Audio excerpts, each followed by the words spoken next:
Swedish railways stand out as one of Europe's most efficient railway systems. However, you probably didn't know that Sweden was a pioneer in transforming the railway system and applied a model that is now widespread across whole Europe. Back in 1988, Sweden revolutionized rail industry by completely segregating rail infrastructure and operations into still government-owned but distinct entities. This model set a precedent that most of European railways had since followed in several different variations.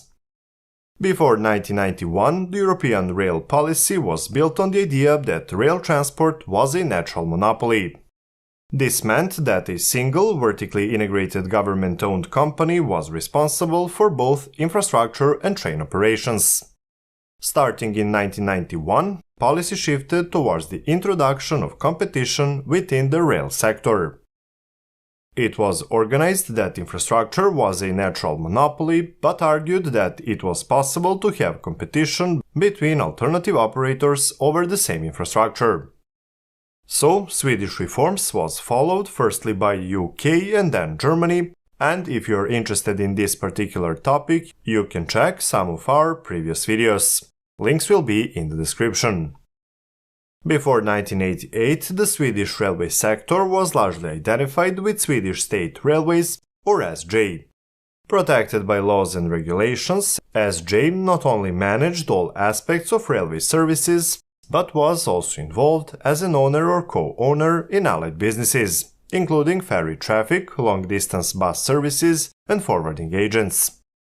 The story of the SJ's transformation is deeply rooted in two key legislative acts, the Transport Act of 1963 and the Transport Act of 1988. These two acts played a crucial role in reshaping the whole railway system in Sweden.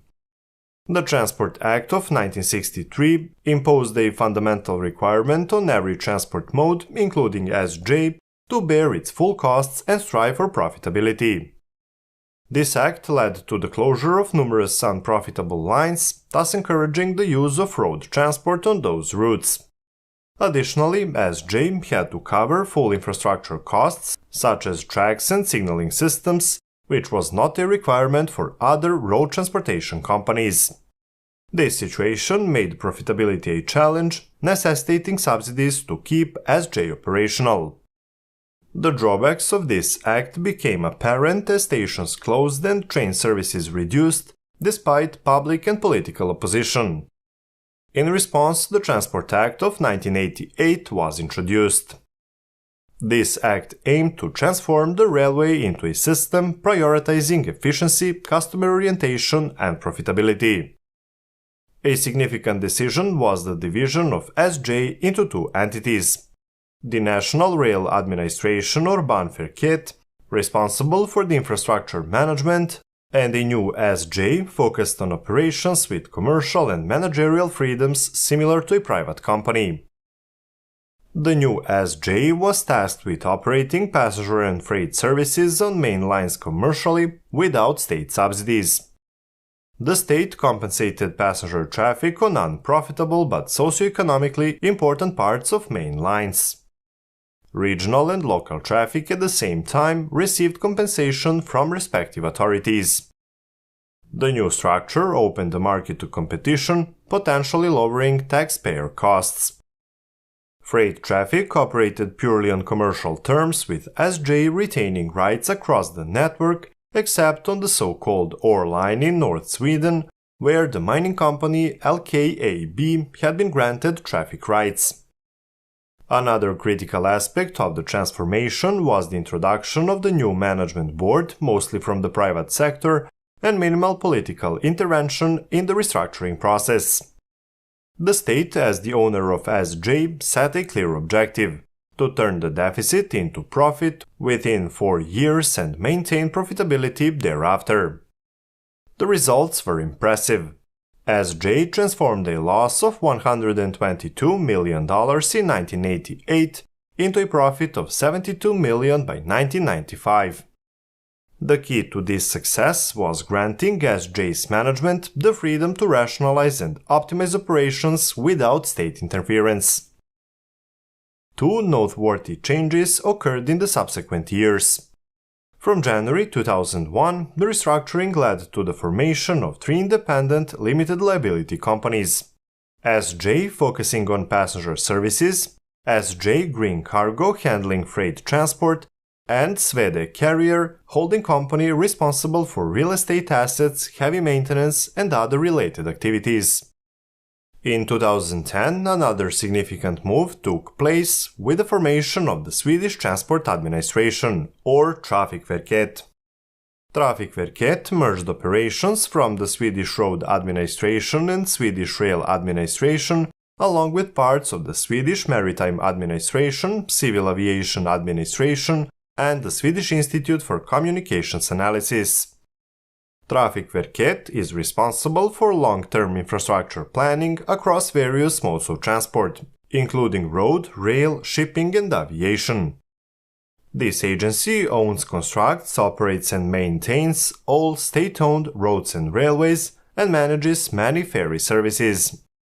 Interestingly, a similar model was implemented in Finland in 2010, a topic also covered in one of our videos.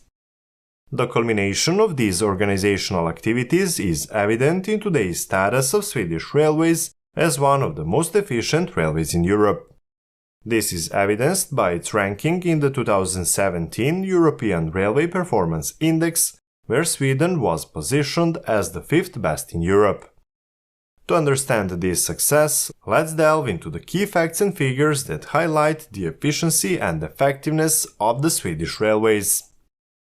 The total length of railway lines in Sweden is 10,914 kilometers, of which 1,200 kilometers are privately owned, with the state-owned Trafikverket overseeing the rest.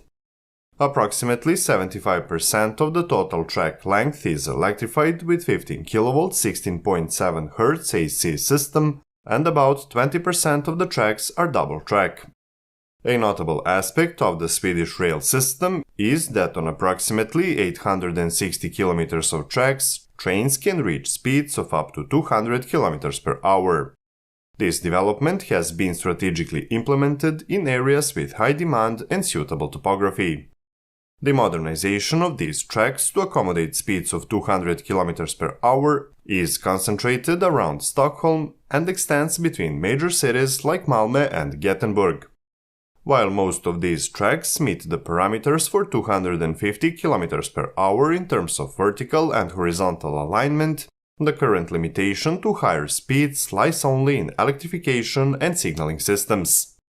With the high utilization of these tracks, Trafikverket has initiated plans to construct a dedicated high-speed rail network.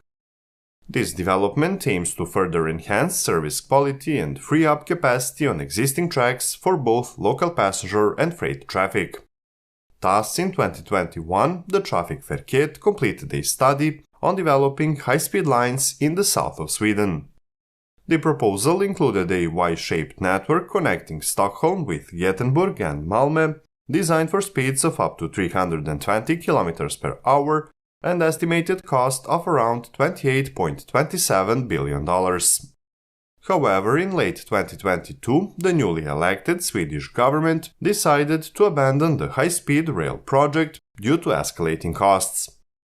The government announced a redirection of resources and funding towards maintaining and developing the conventional network, with a particular emphasis on commuter traffic and freight. In our opinion, this is a big step backwards for the Swedish railway system, because it will be quite challenging to increase services on most lines due to their high capacity utilization. Speaking of which, in terms of operations, in Sweden there are 15 freight and 12 passenger railway undertakings active in the market.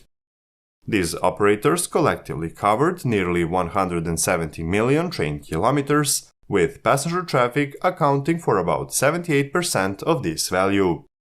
In 2022, the Swedish railways organized nearly 1 million passenger trains, or exactly 983,565, demonstrating a high level of operational capability.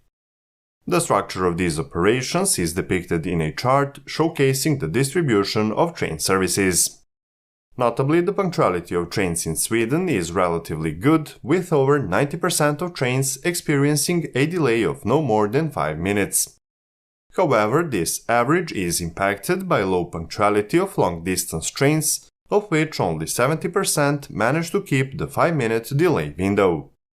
These trains achieved 12.9 billion passenger kilometers and transported nearly 244 million passengers in a country of only 10 million people. In 2022, the total passenger kilometers amounted to 137 billion, indicating that railways accounted for 9% of the transport share. This percentage is still relatively higher than the EU average, which is around 7%. An integral part of this success story is the well-known X2000 train. This tilting high-speed train, which has been in service for over 33 years, is one of the most popular trains in Sweden, connecting major cities across the country. The X2000 is specially known for its comfort, that is supported with tilting technology, which allows the train to run through short radius curves more smoothly, enhancing the travel experience for passengers and maintaining higher speeds on routes with challenging topography. In December 2021, SJ ordered 25 Zefiro Express train sets from Bombardier Alstom that will be capable of 250 km per hour. They are expected to go into service in 2026 and will complement the X2000 service on the busiest lines, as well as cross-border traffic with Denmark and Norway. In the freight segment, the railways achieved 23 billion ton-kilometers and transported 71 million tons of goods, among which 41% refers to ore transport. In terms of the total share of freight transport via rail, in Sweden it stands at 22%, again surpassing the EU average. The transportation of ore in Sweden presents a unique and challenging aspect of the country's rail operations, primarily due to its location and environmental conditions. This operation is predominantly conducted within the Arctic Circle, where the climate is severe and the terrain is rugged.